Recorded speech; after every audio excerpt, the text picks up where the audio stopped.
Hey there, dirt bike people. I'm Chuck from TrueTech, and today I'm going to do a walk around video on my 100-hour 300 TPI to show you exactly what modifications I've done to it. We'll start at the front. I've got moose balls in here right now, although I am not particularly partial to them. I normally run Michelin bib mooses. I don't like the nitro mooses because the Michelins give me 4 times the life. The moose balls might feel a little bit more plush and compliant than the Michelin though. I'm running a Bridgestone X31 front. I'm not a super fan of this. I know a lot of guys like it. I'm really looking forward to trying this EN91 front. Right here, Emperor Racing Radguard, my favorite one by far because it's a one piece.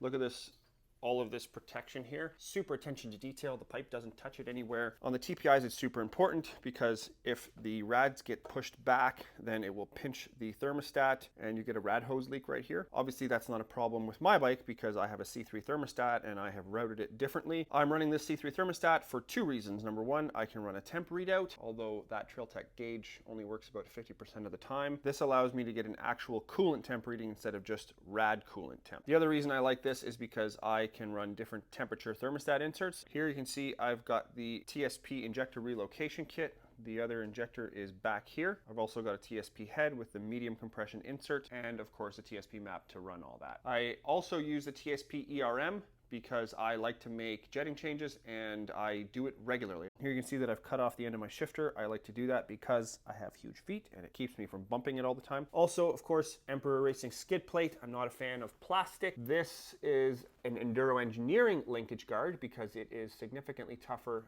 than the Emperor one. I love Emperor stuff and I think Steve is the owner of Emperor. I've talked to him about their plastic linkage guard and I think he is going to actually modify it. We'll see. Hopefully he comes out with one that's better than this. He probably will. I like Emperor so much that I have signed up with them as an affiliate. So if you like what I do and you want to support it and you want to get the best protection for your bike, I'll have the link in the description below. My graphics are by Kutvec America. The rep that I use is Jessie. I got them custom made. The process was super simple. I was just able to text with her. She sent me proofs and the quality of the graphics is excellent. Seat covers from them as well. It matches. I've got these Polysport swing arm guards. Quality on them isn't super, but does the job. Stock chain and sprockets, I definitely need to adjust them, but they got probably another 10 to 20 hours on them. I'm running a Motaz Arena Hybrid right now, and I've got a Michelin Moose in there, of course. Stock silencer, nothing funky in there. Got a stock brake tip and lever on here. I've broken this tip, and I buy the stock one because I like it the best. Back here, I'm running a 5.0 shock spring and the internals. I have not taken this shock apart. My bike now has 100 hours. I just did a top end, so I'm going to be servicing the shock and modifying the valving as well. I'm sure that I will be documenting that process, so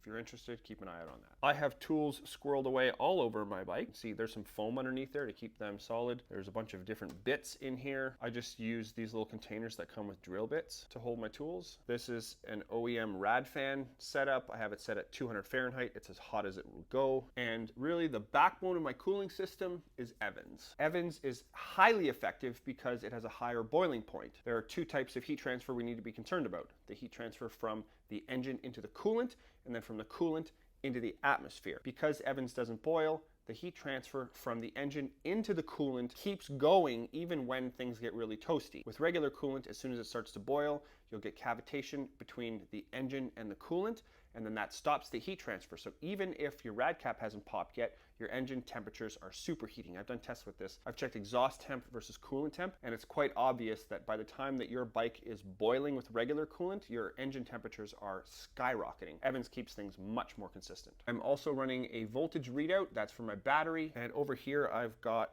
a manual override so that if my voltage is dropping down, I can turn my fan off if I so choose. Up here, I'm running the Barkbuster handguards. I've found them to be the toughest, and I'm using the Emperor Racing MK07 bar mounts. Those are crucial because it doesn't allow these Barkbusters to rotate up in a crash. Before I discovered the MK07s, I have had a few crashes where my Barkbuster gets bent up and then it breaks off my front brake line or my clutch line. Up here, I've also got a TSP map switch. Those are cheap and they do the job excellent, not like the $180 Husqvarna switches. I made this custom little light switch pull thing because if you have a KTM, the stock plastic one is probably missing. And I'm running these Rogue 2 grips because I like how soft they are. I actually prefer to run double Pro Taper pillow tops, but there's so much work to install that I just go with these Rogue lock-ons. Now over here, because I'm running the injector relocation kit, I can run this crankcase pressure sensor relocation mounting bracket thing. That's from Alex Higgins. You can find him on Instagram. I've also got his ambient sensor mount. It's very nice. All of that because I have eliminated my entire oil system. I'm running premix on my bike. What I love most about that is just that it eliminates a bunch of variables. Everything inside my clutch is stock except for the dampers, which are Recluse dampers, because why in the world would you replace them with OEM ones when the Recluse ones last like 3 times as long?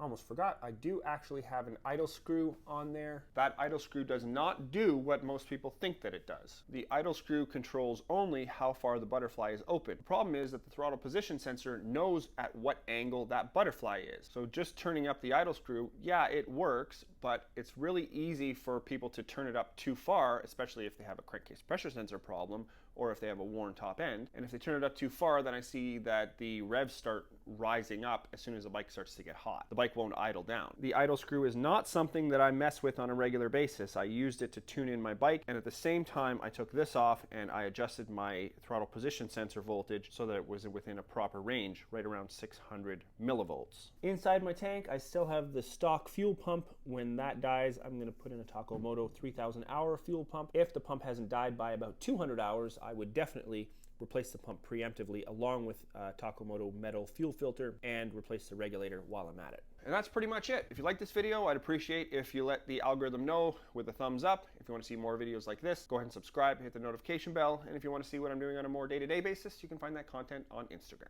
Thanks a lot for watching.